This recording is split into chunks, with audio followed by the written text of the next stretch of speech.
Welcome to True Stories, a channel with wildly interesting stories for you. And today I'm going to tell you a story about a girl who was kidnapped, but when she woke up, she was dumbfounded. Enjoy watching. Nina was squinting against the bright sun when suddenly a shadow appeared in front of her. She was sitting on a box outside the store. It was the most crowded place, and beggars often gathered there. Nina was among them, not of her own free will, but out of despair, and she begged humbly, all the time, ashamed of what people would think of her. But none of them even said a word as they passed by. Nina shook her head and started to see who was blocking her sun. From above, a respectable man looked down on the young girl. He smiled and also squinted his eyes from the dazzling rays of the sun. "Hello, beautiful," he finally said. "Do you need money or something better to offer?" Nina was taken aback by the suggestion, and answered grudgingly, "I do not need anything from you. I will not do any intimate services." The stranger also seemed to be shocked by this answer. "God, what's going on in your head?" he said with a wave of his hands to the side. "Come to my car, I want to offer you a job." Nina obeyed. Though she didn't understand why she was doing it, she got up from the box, looked around as if looking for more people who might do something bad to her. But no, the man was alone, and he kept looking at her like a frightened doe. Finally, gathering her thoughts, the girl headed toward his car. But at the same time, she constantly looked around, afraid that she was about to be grabbed and taken away by force somewhere. It was only when they got into the car together that her stupor wore off, and the first thing she asked was, "Are you going to make fun of me?" "I'm amazed at your logic," the stranger replied with a smile on his face. "If you are so afraid of me, then why did you agree to go to the car?" "I don't know, probably because you didn't try to hug me and grab my arms," Nina cautiously replied. "Wow, has that ever happened to you?" "If you had lived with me in such conditions, you would have seen a lot worse," Nina also said, not without irony. "Well, okay, it's better for me not to know about it," the stranger continued. "My name is Alexei, you can use the patronymic, Andreevich. That's up to you. I'm the owner of Magnolia Restaurant." "Oh, yes, I know about such a restaurant. I saw it in the center of the city," joyfully spoke Nina. "You've already been there?" Alexei asked in surprise. "No, I haven't. Where did I get that kind of money?" Nina replied with humor. "I was begging there when the cops kicked me out." "What's your name, by the way, if it's not a secret?" "Nina." "So, Nina, I need an employee for the restaurant. Do you want to earn money, or are you going to keep begging?" Nina shrugged, as if she had another choice. She still couldn't believe that someone had decided to help her. "And you wouldn't cheat?" "Number, it's just that, you know, I've been told many cases of girls being asked to work and then disappearing without a trace." "Nina, I own a restaurant, not a brothel, and it's against the law, in case you didn't know. Again, I need a worker, not a woman of easy virtue. There's an opening in the kitchen for dishwashing. So, are you in?" "Of course, I have no other choice anyway," Nina replied happily. Alexei started the car and they drove in the direction of the mall. "Do you want to take me to a restaurant right now?" "Yes, but first we'll buy you some other things," Alexei answered. "Why? I'm satisfied with everything as it is." "Listen, if you agreed to work for me, you should look more or less decent." Nina frowned slightly, and Alexei had to add to his arguments about her appearance. "Yes, you have to understand, the girl has to look beautiful." "No, you are beautiful as you are, but it would be even better if you put on new clothes." "I'm looking out for you, I don't want people pointing the finger at you." "Okay, fine, but don't buy too revealing outfits," Nina agreed. Half an hour later they were strolling through the mall and choosing new clothes for her. Alexei explained to her what the color scheme should be in their establishment. After buying 2 sets, they went outside and got back in the car. "I'll take you home now, but in the meantime I want to bring you up to speed on your work," Alexei began. But Nina interrupted him. "I don't have a home." "Even so, then you'll rent a room in the dormitory for a while. I'll give you the money, they'll take it out of your salary later." "You didn't have to thank me," Nina said without finishing her sentence. "I decided so, period," Alexei answered sharply. "As for the job, you'll have a schedule, 2 shifts in a row, then 2 days off, and also, My director, he's responsible for order in the restaurant, a very strict man. He has a bit of a tyrant in him, but I think he'll work well together." As promised, Alexei rented a dorm room for her. Nina chose the place herself, and it turned out that practically 2 stops away from the restaurant. After thanking Alexei for such generous gifts, she said, "I'll come early tomorrow to get acquainted with the place of work." "Yes, no problem. At 8 o'clock in the morning our chef comes. He'll show you everything you need to know." Nina waved and watched him for a few minutes until his car disappeared around the corner. Alexei not only bought her things, but also groceries and what she needed for the first time. Once she was in her room, which was modestly furnished, the first thing Nina did was wash her old clothes. In the morning she arrived even before the chef, but it turned out that the director of the restaurant was already at his workplace. He was pacing inside the hall and looking at the clean tables. Nina noticed him running his finger over the chairs. It looked like he was checking to see if everything had been dusted and cleaned. When he saw Nina, he jumped up sharply to her and said, "I'm sorry, but you can't come in here." "Why is that?" Nina asked disgruntledly. "Did you see yourself in the mirror?" The director of the restaurant answered with a question to a question. "I saw it and found nothing new," Nina replied with a sneer. "I am the director of this place and it's up to me to decide who gets in." "By the way, your boss invited me to work here," Nina said with a sassy voice. "He was right to say that you are behaving like a tyrant." "Ah, so that's it. What is it?" "Washing dishes." "Then why are you coming in through the front door?" the director shouted without any ado. "There's a separate door for the kitchen staff on the other side of the building. You go and get ready for work, and then I'll check how you do it. And if anything, I'll kick you out in a jiffy, and I won't look at the fact that Alexei Andreevich invited you." Nina nodded her head as if she did not believe his words, and retreated into the street. Just before leaving the restaurant, director took her by the hand and almost in a whisper said, "And remember, to you I am Nikolai Yurievich." "Of course I remember, comrade director." From that day on her new life began, and at first Nina thought it was okay to treat the director of the restaurant jokingly. However, he soon showed his true face, and the girl had to be as quiet as water and beneath the grass. It seems that not for nothing the owner said what a tyrant he was, and now she would love to bow at his feet, just not to throw him out. Nina didn't want to go back outside. She finally had a chance to make a fresh start. Thinking back to her childhood, the girl furtively cried every time. She had never seen her father before. She thought he had abandoned them, at least, that was what her mother said. And she never showed him his picture. It was hard for them, they had to economize on everything, and they also had to listen to gossip behind her back, as if her mother had fattened her. Elizaveta Alexandrovna worked as a janitor at school, and delivered mail in the evenings. Nina was often teased at school because she wore shabby clothes. Not only that, she didn't even have the money to pay for school lunch. With her mother's money, they could barely make ends meet. In the end, she couldn't even go to the prom. She simply had nothing to wear, and her old clothes would only further embarrass her. And she didn't ask her mother to buy her a dress. On the contrary, she tried to help herself. Unable to change anything,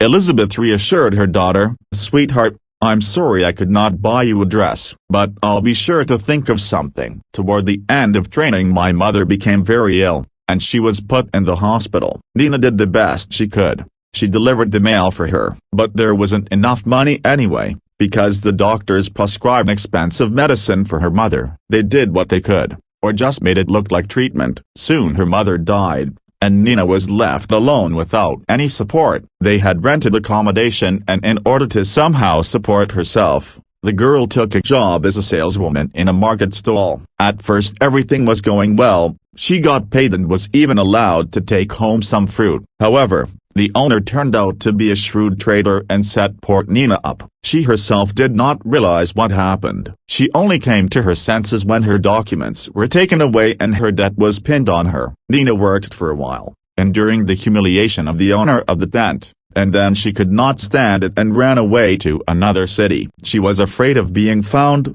so she chose a neighboring region to live in. That is how Nina ended up in these parts, where she joined a society of beggars. They welcomed her, helped her settle in, and even showed her the best places to live. She had to obey them, because she was in a foreign city, without documents or a roof over her head. And then, one day, a restaurant owner came up to her and offered her a job. Now she is not on the street and she no longer has to stand with her hand outstretched. True, there is a stern director who keeps the entire staff in a fierce gauntlet, but if you work with him, you can feel quite comfortable. Nina thought so, and hoped that she would not be touched by the boss's strictures. On this first day she got to know all the restaurant's employees, and for myself I concluded that it was a tangle of snakes. They were constantly arguing with each other and knocking on the director's door every chance they got, and he was happy to punish them by depriving them of tips. And only the chef remained indifferent to all this trouble. He made up recipes for tasty dishes, and for that the owner of the restaurant highly appreciated him. It was from him that Nina learned that the director was slandering Alexei Andreevich, and behind his eyes he called him a worthless man. Nina began to wonder why, so she cautiously asked the chef the question. He looked around and replied in a whisper, "Yes, because Nikolai Yurievich himself wanted to run the restaurant. After the death of Andrei Borisovich, the restaurant was without management for a long time. They even wanted to close us, as the attendance dropped. But then the son of the late owner arrived and took over everything." "So Alexei Andreevich is the son of the previous owner of the restaurant?" Nina asked in surprise. "That's why the director is angry with him and says all sorts of nasty things behind his back," replied the chef quietly, so that no one could hear. "You can't even tell he's a schemer." "You be careful, Nina," said the chef. "Don't talk too much, and don't be too frank with the staff. Even though they get their heads kicked in by the director and are often deprived of tips, they would sell their mother for an extra penny." "I understood you, Vasily Semyonovich," Nina answered, thanking the chef for the warnings. The 2 shifts flew by somehow imperceptibly, and only at the end of the second working day the director asked her about the documents. He asked her to bring them in order to draw up a contract. "I understand that Alexei Andreevich accepted you in words, but you need to make it all official." Nina hesitated, not knowing what to say. She had no documents, and if you say so now, the director will simply throw her out. Fortunately for her, the owner of the restaurant passed by. "What's going on here?" he asked the director. "Yes, Alexei Andreevich," asked Nina for the documents for the contract, but she did not say anything. Noticing the confusion on the girl's face, the owner guessed everything. "Leave it to me, I'll deal with myself later," he commanded. "Whatever you say, Alexei Andreevich, but she has to be paid later and everything should be recorded in the payslip." "Didn't I say that I'll take care of it myself? Or are you deaf?" No, I understood everything," the director answered ingratiatingly and immediately retreated. Nina breathed a sigh of relief. "Thank you, you just saved me from being fired." "Who said you'd be fired?" laughing, asked the owner. "Well, I am the owner of the restaurant, and it's up to me to decide who gets fired." "But you still have to do the paperwork." Alexei helped Nina restore the documents. He once again took care of all her problems, and everything would be fine. Work. But the relationship with the director still did not improve. Nikolai Yurievich became even tougher on her. It was as if he did it on purpose to humiliate her. Nina kept silent, realizing that there would be no other chance for a new life. And if she fell off here, then everything would go downhill at breakneck speed. Barely, but she held back and kept working. At the same time, she managed to make friends with her roommates in the dormitory. They helped her in any way they could. It is a kind world, and in difficult times someone lends a helping hand. Working as a dishwasher, Nina noticed how much food was left over after the visitors. This made her cringe, because to treat food so ruthlessly is just barbaric. So she decided it wouldn't hurt to take the leftovers home with her. Nina even devised a whole scheme of how to get the leftovers out of the restaurant without any problems. And only the chef saw everything, but turned a blind eye. One day Nina saw the director arrive at work in an expensive car. He left it in the paid parking lot and walked imposingly to his office. Nina almost whistled in surprise. Wow. People know how to make money. Although she said the words in a whisper, but standing near the bar chef heard everything. "You don't know how much money he leaves in an underground casino." "Vasily Semyonovich, you scared me," Nina shuddered. "Come on, If the director had heard you, you would not only have been frightened, but you would have run out of here like a bullet. I got it, I won't say any more. Nina immediately slipped into the kitchen, out of harm's way. She felt uncomfortable with what the chef had said, at the same time, was bursting with curiosity, where the director had so much money for a casino and an expensive car. After all, not long ago the owner had been arguing with him about the restaurant's declining profits and need to do something urgently, so as not to work at a loss. Nina did not hear how this conversation ended, but it became clear to her that the restaurant was on the verge of bankruptcy. It was also surprising that the owner did not round up anyone and announce pay cuts. It looked like he was hoping for a change in the situation. But then why was the director acting so recklessly? Nina asked herself this question every time she met Nikolai Yurievich in the morning, looking wrinkled and with a faint odor of overdrinking. But then he didn't show up at the restaurant for a couple of hours. By some miracle he came to his senses and only then crawled out of his office. You have to pay tribute to how strong his body was. According to the chef, the director could spend all night in the casino. A friend of his worked there as a bartender, and Vasily Semyonovich was aware of everything that was going on with Nikolai Yurievich. By depriving the staff of tips and bonuses, the director thus earned his own entertainment. At the same time, he spent little time on the restaurant service. That is why the attendants did not go above the figure that would cover all the expenses. Nina saw how Nikolai Yurievich treated his guests. He could be rude to them. Moreover, he allowed himself to humiliate the staff in their presence. Why this was happening, and why the director needed it, Nina did not know yet, but events soon occurred that put everything in its place. Nina had already learned how to take the leftovers out of the restaurant, and did not pay attention to the fact that the director has set her under surveillance. It looked like he needed an excuse to pick on her and then kick her out. Nina did not notice all this,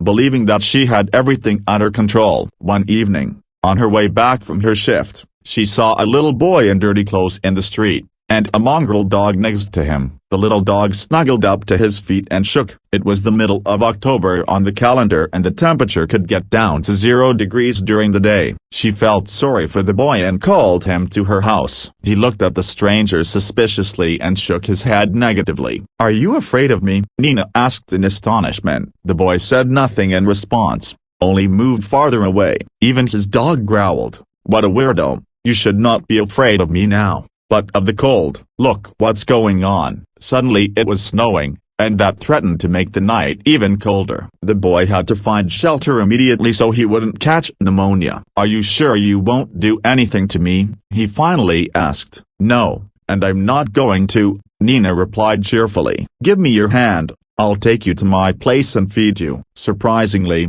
the dog stopped growling, apparently realized that he and his master did not threaten. Together they climbed the stairs to the right floor. Nina opened the door of her room and immediately smelled the smell of homemade food. The boy turned his nose up and almost fell over, just in time to lean against the jamb. "You smell so good," he said in a weak voice, and settled on the floor exhausted. Nina picked him up by the arms and helped him into the room. It was obvious from everything that he had not eaten for days. Having come to his senses, the boy cautiously asked, "Can I have some bread and water?" Nina's heart sank at these words. "I'll get it all." The girl began bustling around the stove with tears in her eyes, heating up soup and main course for him. The boy ate it all in one sitting. The dog was also fed. Nina put the dishes away, and the boy lay down on the sofa and fell asleep from exhaustion. She did not wake him up, just sat beside him and stroked his hair. To her,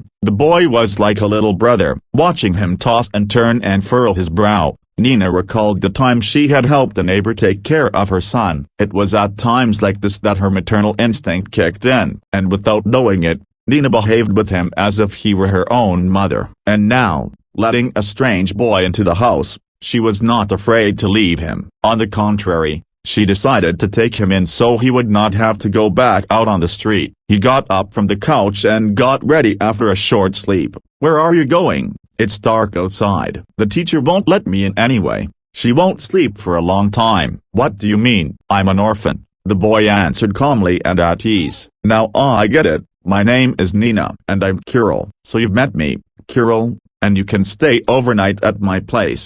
The boy shrugged, looked at his dog, then again at Nina and only then answered, "Well, all right, but tomorrow I still have to leave. If I don't show up at the orphanage, they'll start looking for me."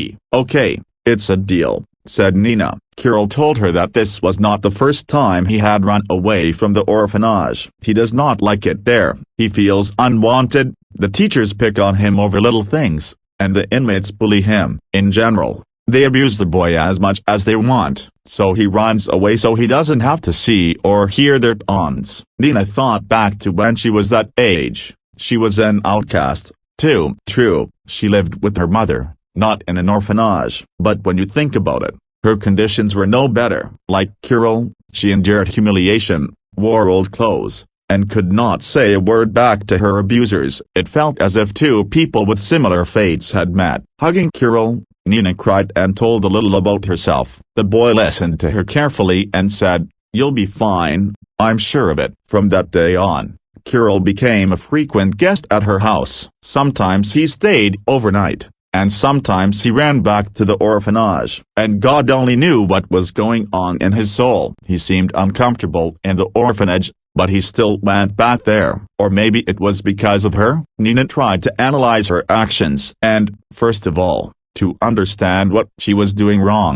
Meanwhile, in the restaurant, things were getting more and more heated. The owner had already started looking for buyers. He intended to sell the business so as not to suffer any more losses. Nina could imagine what he was going through. After all, his father had left him a thriving restaurant, and in the end, his son had failed, and everything had gone downhill. Nina once caught the owner in a brooding state as she collected the dirty dishes from the tables. Several of the waiters were sick and she had to fill in for them herself. As she moved closer to the table at which the host sat, Nina cautiously asked, "Are you all right?" "Ah, it's you." "Yes, I'm fine," the host replied languidly. "But it seems to me that you have problems," Nina continued. "How can you help me?" he asked with a smile. "I don't know. I am not a businessman." "Exactly, and you should have studied. By the way, why don't they send you to some courses?" "Come on, I'm doing fine." Nina brushed it off. "No, we have to think about it," said the boss. "I'll think about it, but for now I just need to rest." "All right, as you say, Alexei Andreevich." The restaurant owner left the table and headed for the exit. He looked as if he had not slept for a week. It seems that things in the restaurant have become even worse, and he did not know how to get out of it all. Meanwhile, the director continued to have fun in the casino. He would find money from somewhere and blow it on card games. His gambling addiction made him notorious as a gambler. Practically everyone in the neighborhood knew that he was a gambling man.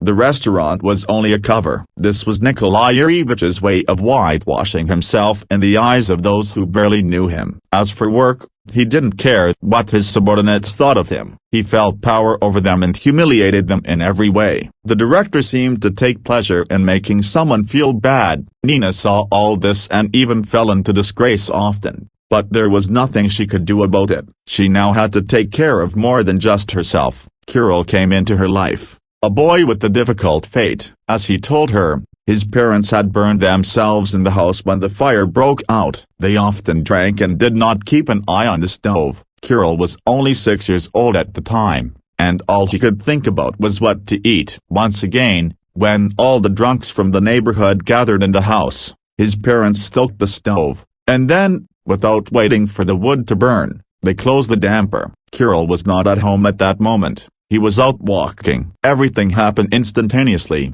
No one even had time to help them. So the boy remained an orphan. All relatives who had even the slightest possibility of taking the boy in their care abandoned him. Nina could not believe what she was hearing. "And they didn't even visit you in the orphanage?" "No, no one came," Kirill answered calmly. "They just didn't have the heart," Nina said with tears in her eyes. "I didn't live in a fairy tale either, but at least I got some attention. But after my mom died, everything fell apart." "Did your relatives give up on you, too?" Kirill cautiously asked. "No, they just didn't exist," Nina answered. "Mom also grew up without parents. It's a pity there are no relatives around, Kirill summed up. Nina and the boy talked as if they were close people. It was as if they had known each other for a long time, but they met many years later, and they had a lot in common. As they continued to feed Kirill, Nina noticed more and more often that he was in no hurry to go to the orphanage. He seemed to be slowly getting used to her, and he liked it here,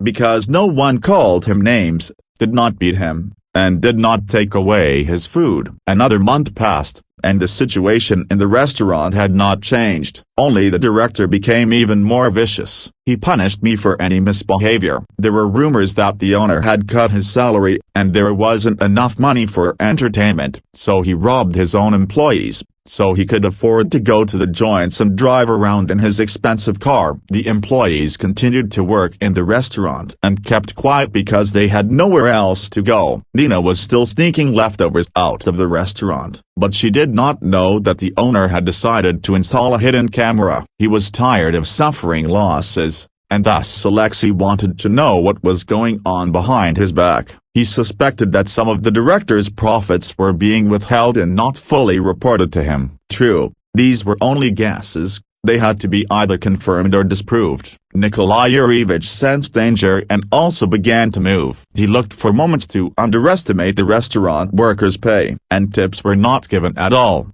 Citing the crisis, Nina was not particularly concerned about this, because she was washing dishes and had nothing to do with the waiters. She was paid on time, but every time the director transferred the money he smirked. "Remember my kindness. Soon you won't have this either." And only her concern for the boy calmed her down. Nina was so attached to him with heart and soul that she even thought of adopting him. But who would let her? She has no place of her own. She works in a restaurant as a dishwasher. No, there were definitely no options, and Nina could not help but understand that. At the same time, she nurtured the hope that someday everything would change and there would be a holiday on her street. The main thing was not to despair and to believe in yourself. Every day Nina was tuning herself into a positive mood. She worked the entire shift like a bee, trying not to pay attention to the shouts of the tyrant director. She pretended to listen, but simply abstracted herself from reality. In the evenings,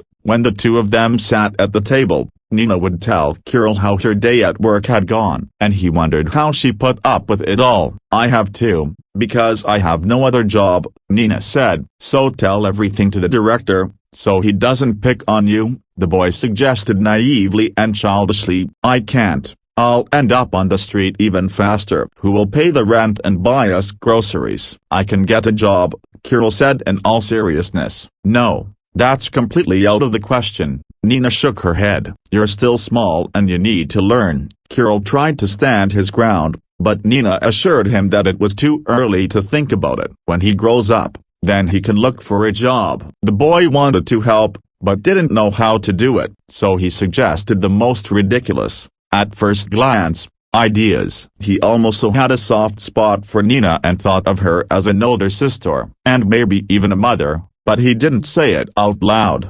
Apparently, he didn't want to impose himself on her for fear that Nina would reject him. Once he even brought her a homemade postcard, and interestingly enough, there was no reason for it. "Thank you, Kirill, I'm so pleased." Nina thanked him. "I drew it myself, look, do you like it?" "Well, of course, no one has ever given me such gifts." Honestly, admitted the girl. She had forgotten what gifts were. Since her mother's death, they had always taken things away from her and never gave her anything in return. The kind act of the restaurant owner did not count. It may have been a gift from fate, but for Nina, in principle, nothing has changed. They still try to humiliate her, punish her, and demand more than she can handle. Except she doesn't live on the street and eats regularly. Otherwise, she still had the same obstacles and life barriers. One day, as she was washing a mountain of dishes, the director came up to her and said in her ear, "Don't you have enough money for food?" Nina almost dropped the pan from her hands. "No, I have enough for everything," she replied and continued washing dishes. Well, because I began to notice that our trash cans are almost empty, so we have time to take them out." Nina tried to justify herself. "Okay, if that's the case, but I'll be watching you." The director seemed to suspect her of being partial to the scraps, but how could he know that? With this question she turned to the chef. "What do you think, Vasily Semyonovich?" "I don't know, Nina. I don't follow anyone. But I noticed at once that you started taking food home. I don't feel sorry for it, because they'll throw it away anyway. But it's a reason for the principal to set you up." "What do you mean?" Nina asked excitedly. "He has to explain the losses to the boss somehow. He'll say you've been stealing from the groceries." "Well, I only steal leftovers after guests." "That's nothing for you, but for him it's just as much," said the chef sadly. Nina became more cautious. She did not want to lose her job when life seemed to be getting better. She had to give up her leftovers for a while and throw them in the trash without regret. Everyone saw this, but no one even said I. Everyone saw this, but no one even said it was better to eat it. They were afraid of the principal and acted like mice. One day the owner came in a bad mood and argued with the director for a long time. Nikolai Yurievich tried to explain something to him, but he didn't want to listen to anything. "We need to urgently reduce the losses, and that is your responsibility." "Yes, I will correct it, but it takes time." "You've been telling me that for months," the boss kept shouting. "Give me a couple of weeks, and everything will be back to normal." The director clenched his hands into fists and pleaded with him. "Okay, but no more, or I'll have to find a new director." Nina realized that after this conversation Nikolai Yurievich would begin to cling even more to his subordinates, and then she would not be able to avoid a showdown. If the director wants to take his anger out on her, the owner has promised to fire him, which means that he must somehow fix the financial situation in the restaurant. But soon there was a lull, as if the director had gotten in one ear and out the other. He did not change anything, and continued to work with his sleeves down. Nina began to get the impression that Nikolai Yurievich was doing it deliberately. He had no desire to fix anything. On the contrary, the director was drowning the restaurant. As for the owner,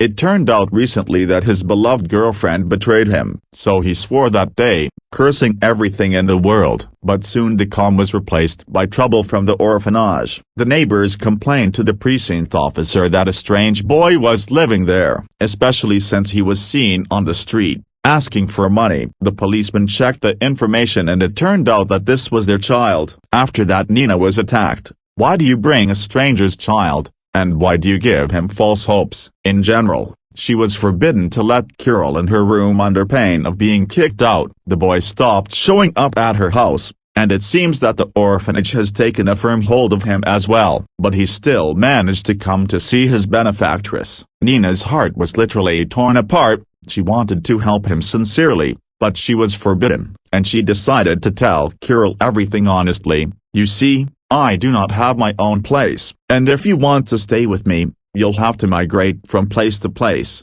"Huh, I figured that out," Kirill said cheerfully. "But I'm not used to it. It's better with you than in an orphanage." "Don't send me away, I'll be careful when I come to you." Nina hugged Kirill and held him close to her. "I will try, but I can't promise anything." The restaurant was still completely quiet, and Nina started to take out leftovers again. It seemed to her that the director is not up to her now, and he will not watch what she does. Except that the hidden cameras installed by Alexei Andreevich once recorded her hiding food under her jacket. True, it was not visible whether it was leftovers or normal food. It was enough for her to be called to the owner. Nina did not know what to think when she was informed of this. She slowly wandered into Alexei Andreevich's office. There was also the director waiting for her, and as soon as she crossed the threshold, he immediately jumped on her. "I told you she was a thief." "Calm down, Nicholas, I have not decided anything yet." The owner stopped him with a gesture of his hand. "And I don't remember you ever telling me so." "You yourself demanded to know the reason for the loss." "I told you at the time that we seemed to be losing groceries." "Yes, I remember that, but not on this scale." "You mean she was taking bags out?" Nina could not stand it and decided to intervene. "I only took away the scraps that guests did not finish eating." Alexei Andreevich turned the computer monitor to her and said, pointing to the video, "You see yourself?" "Yes, I do." "So what? So you don't notice anything? You're stealing food and hiding it under your jacket to take it out of the restaurant." "It wasn't groceries. I was hiding leftovers, Nina stood her ground. "Why did you hide them?" the owner asked. "You could have told me about it and we would have solved your problems." "I was afraid the director would find out," Nina answered. "He intimidated the whole staff, constantly picking on us, not allowing us to have a normal lunch and depriving us of bonuses." Looking at the director, Alexei Andreevich strictly asked him, "Is that so, Nikolai Yurievich?" "Yes, but you understand what state the restaurant is in," mumbled the latter. "Well,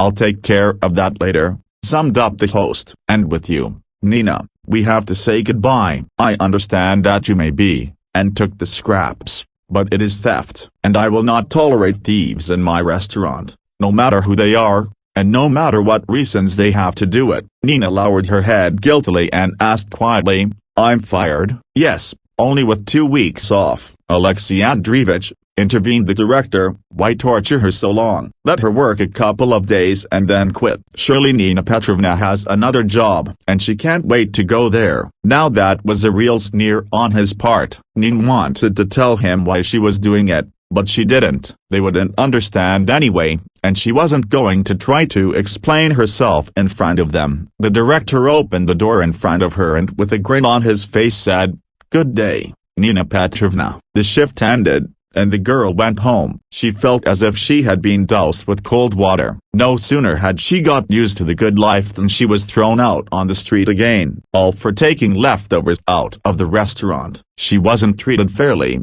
but that's her fate. And now you have to look for a new job so you don't go back to vagrancy. In the meantime, the director convinced the owner that it was all Nina's fault. He told him that she was taking expensive groceries out of the restaurant. They were constantly in short supply and had to order again. But he did not say a word about where the money that Alexei Andreevich allocated for purchases really went. It is unclear how the director managed to lead him astray. Could it be that he was such a naive and trusting man? Nina was approaching the dormitory when Kirill and his dog ran up to her. "Hi. Why are you sad?" "I was fired." "What for?" "The owner decided that all the problems in the restaurant were because of me," said Nina listlessly. "I don't understand. Did you take money from them?" "No, the leftovers that the customers didn't finish eating, but they would have thrown it away anyway." "That's what I said, but they wouldn't listen to me. So now we have to save money, Kirill." "There's not much money,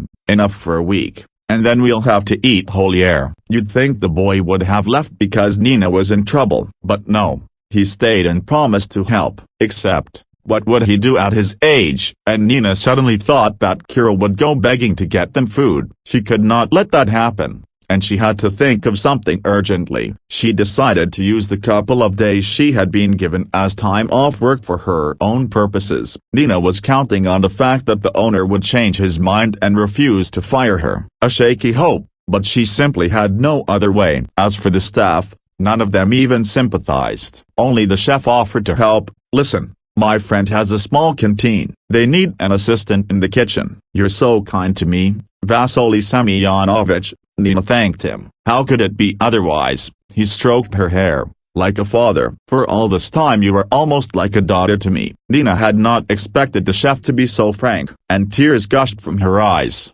"Well, do not cry." He took a handkerchief from his pocket and began to wipe her face. "I told you I would help, so everything will be all right. It's not customary for us to abandon those who are dear to you." "Who do you have, Vasily Semyonovich?" Nina asked in surprise, thinking that he meant the staff of the restaurant. "Sailors. I am a former sailor. I was the ZO on the ship, and we never abandoned our shipmates." "I get it now," Nina replied. "By the way, tomorrow is my last shift, so let's not be sad. Why don't we have a tea party for the occasion?" "I wouldn't advise it. It would be expensive," said the headmaster, who appeared loudly. "I will try to load you up with some last-minute work so that you won't have any free time left." Nina felt a little depressed, but did not give up. She didn't need to show how hurt and offended she was. Let her think she's doing well. "Whatever you say, comrade director." "I told you, Nikolai Yurievich." "Is it hard to remember?" "I'm sorry,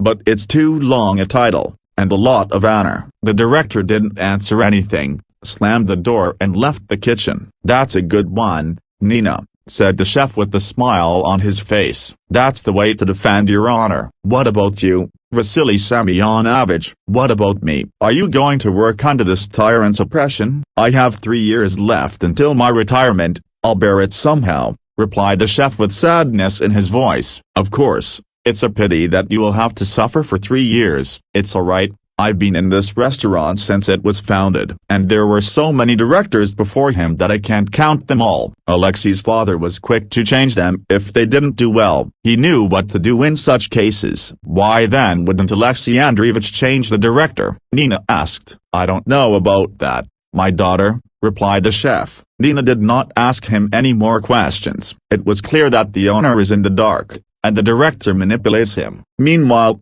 as promised by Nikolai Yurievich, he fully loaded Nina with the work. All the dirty dishes were brought to her, and especially for this purpose sent a partner on vacation. Nina worked hard to wash all the plates and pans in time for the closing of the restaurant. "It was the last day of work, and I had a feeling something was going to happen today." Nina kept hoping that the owner would change his mind and she wouldn't have to leave the restaurant. But Alexei Andreevich did not show up, as if he had vanished into thin air. Instead of him, Nikolai Yurievich led everything. He behaved businesslike, as if he owns the restaurant. This could not but arouse Nina's suspicions. She tried to catch every word as he entered the kitchen and spoke to someone several times on the phone. There was very little left to finish, and Nina went out into the hall to catch her breath. A special partition separated the kitchen from the main room where the visitors were seated. Suddenly Nina heard the conversation between the director and a stranger. "Are you sure this will work out?"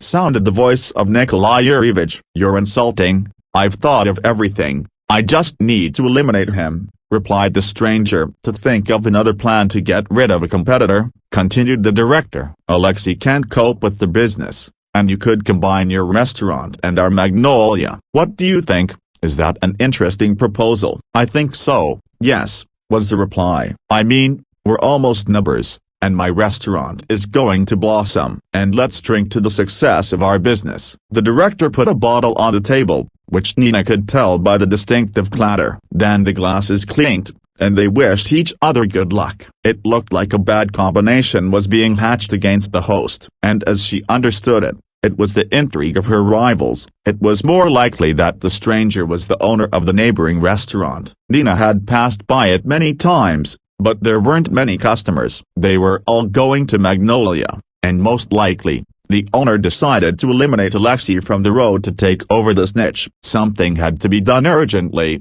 but it was unlikely the owner would believe her. He was already angry that she was allegedly stealing food from the restaurant. Finally, the director and his accomplice began to discuss their plans again. "I propose to set the restaurant on fire." "Wait, isn't that dangerous?" "No. I know what I have to do to cause as little damage as possible. Believe me, in all the time I've worked here, I've studied every nook and cranny." "We blame it on faulty wiring. Let them prove it was arson." "That's smart." "After that, Alexei will sell his restaurant like a darling." "So, what's my fate?" cautiously asked Nikolai Yurievich. "You will be the manager, and not only of this restaurant, but also of mine. I'll give you full control, and if you behave well, I'll make you a partner." Nina was at a loss, not knowing what to do. She cautiously went into the kitchen to get her phone out of her purse and call Alexei Andreevich. But here's the shame. The cell phone was left at home and the only way to contact the owner was to use the landline, which was near the entrance to the restaurant. But you can't get there now,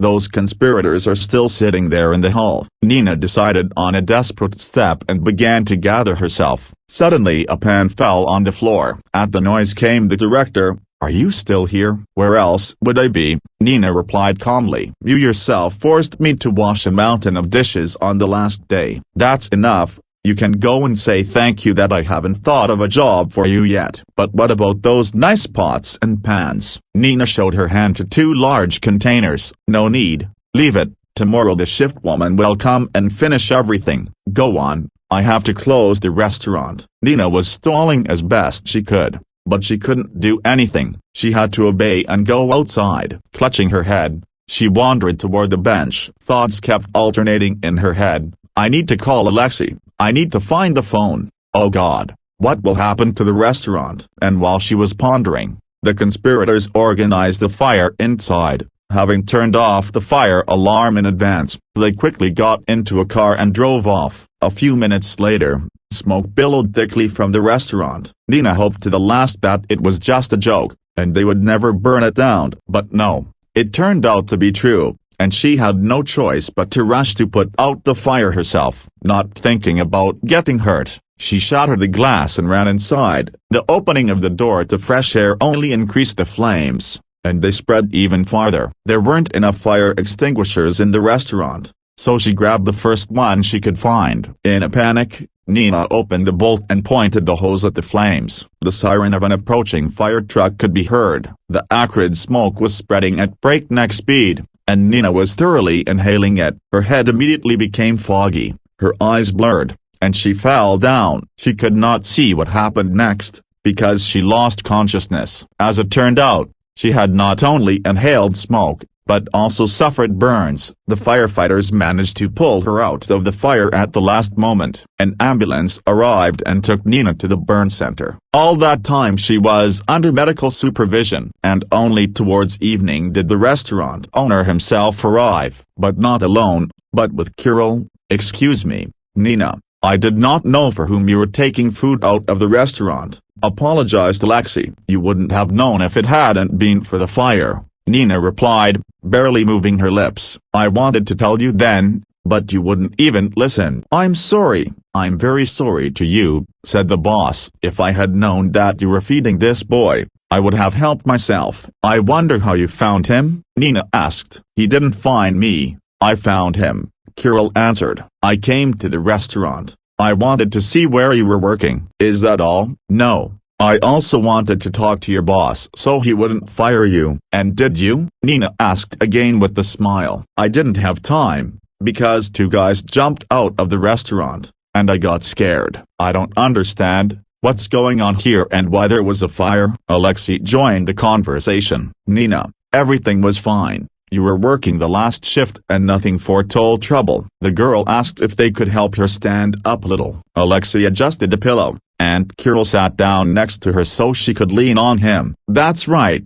Alexei Andreevich, you didn't notice anything around you," Nina began. "And meanwhile, your director did what he wanted. I remember you said that he didn't let you go to lunch, deprived you of bonuses and punished you for every offense." Alexei excused himself. "But it is his job to keep order." "Oh, really?" Nina was indignant. "So it's normal to write off the theft of money to the staff?" "What do you mean? Explain." "Nikolai Yurievich was losing your money in the casino." Nina coughed. It was difficult for her to speak, and so as not to torture the girl with questioning, he asked one last question. "So where did the fire come from?" "It was set by the director together with your competitor," Nina answered. "I don't know the name, but I heard everything." With difficulty, making stops to catch her breath, Nina told him everything she heard during the conversation between Nikolai Yurievich and the competitor Alexei Andreevich. "That's it. They wanted to burn down your restaurant, and then buy it back for pennies." "Well,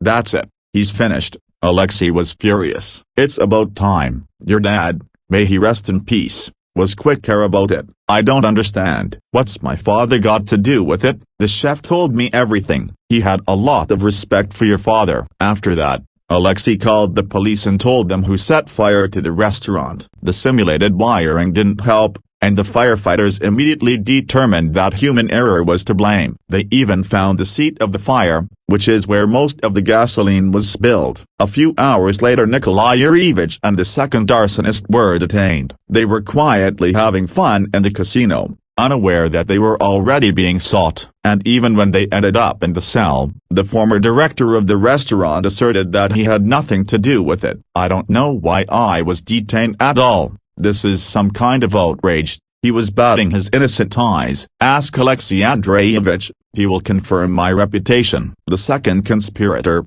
however, was not so categorical in his testimony, and he immediately admitted that it was Nikolai Yurievich's idea. "I was only suggesting that the competition be eliminated." "And in what way?" the investigator asked. "To lure clients to me, to arrange an advertising campaign," he answered absurdly. But no one believed him. because one of the cameras in the store across the street turned out to be working and recorded everything. Nikolai Yurievich turned off internal surveillance, but missed the outer perimeter, and now he and his accomplice will have to answer to the full extent of the law. The investigators did not see any mitigating circumstances in this case. Therefore, they will be judged without any mercy. Meanwhile, Nina continued to be in the burn center. She had to wait for the wounds to heal. All this time Alexei and Kirill came to see her together, and one day, unable to stand it, she asked the boy, "And how do they let you out of the orphanage?" "I remember how the strict teacher forbade me to talk to her at all. I don't even know where to start."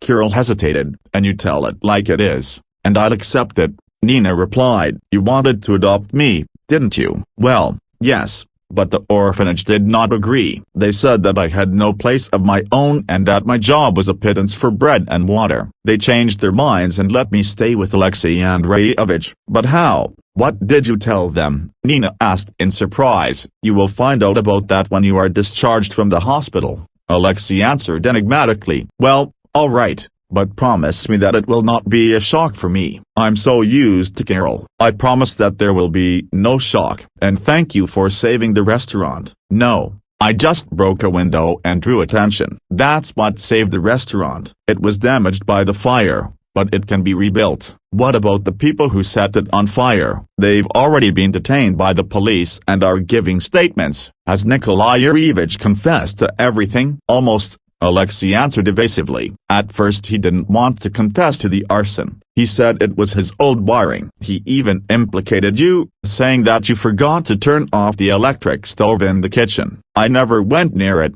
Nina said indignantly. "I know, that's why I didn't believe you." "Anyway, now the evidence has been gathered and he's facing an imposing sentence." "Wait, what about the second arsonist?" "Well, he had connections and he'll probably get a suspended sentence." "That's the law. He'll go free and start messing with you again." "I don't think so. I don't think so," Alexei replied meaningfully. "I have taken care of that, and my former competitor will return to an empty seat." What that could mean, Nina did not know yet. She was facing a long rehabilitation period after her burns. Alexei paid for her treatment himself and consulted with the doctors on what more needed to be done to make her fully recovered. Thank God no skin graft surgery was needed. Her back and arms and legs were affected, but her face was unaffected. Nina was lucky that the fire spared her beautiful eyes and smile. About a month had passed since then. Nina was being prepared to be discharged, and in the meantime Alexei had time to resolve the issue of a nearby restaurant. There he put Vasily Simonovich in charge. The chef resisted for a long time, but then agreed,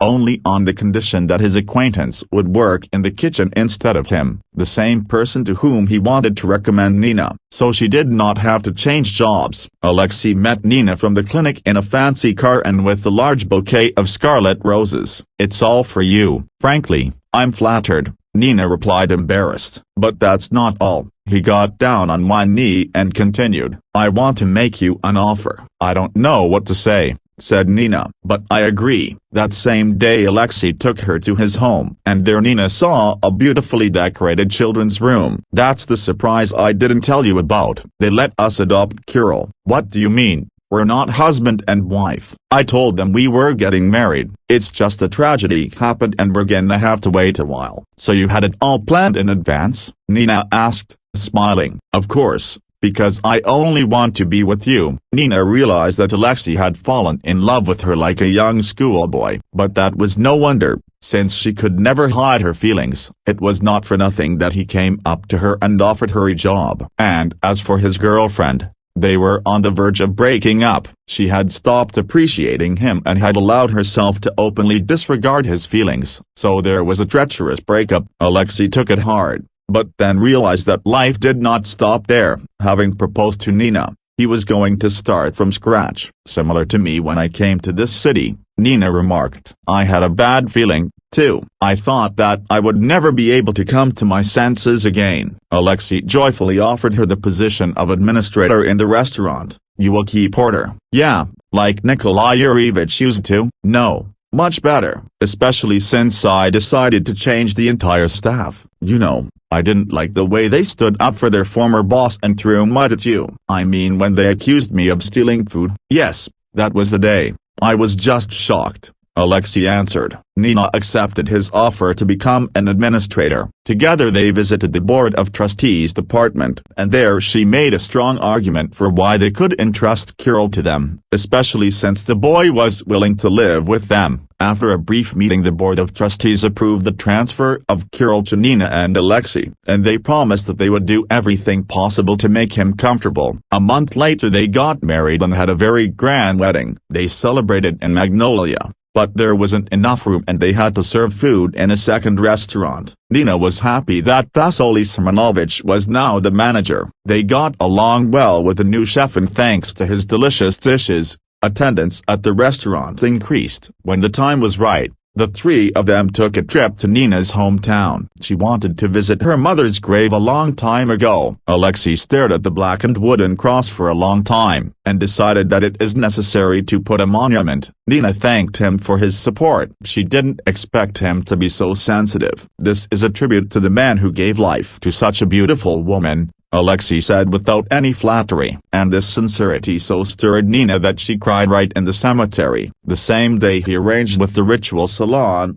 and soon there was a marble tombstone on her mother's grave with kind words. When they returned, they went to Alexei's father. Nina bought flowers and placed them in front of the monument. From it, a man in the prime of life and with a radiant smile was looking at them. Alexei's father himself had asked that when he was gone, no gloomy pictures be set up. Soon Nina told Alexei that she was pregnant. There would be a new addition to their family and it couldn't be happier. Against this background, he organized a trip to the sea to rest from everything that happened in recent months. Some time later it became known that Nikolai Yurievich was convicted of intentional arson of other people's property. He will spend several years behind bars, because investigators uncovered his machinations with reselling expensive ingredients to competitors, and buying cheap substitutes instead. Alexei's former competitor, as expected, was sentenced to probation. He used his connections and paid the money. True, he lost the restaurant.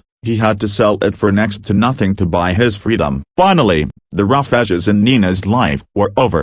Alexei drew conclusions from what had happened and tried to run his business like his father. Thank you for watching. If you liked my video, click like and subscribe to the channel. See you in new stories. Bye.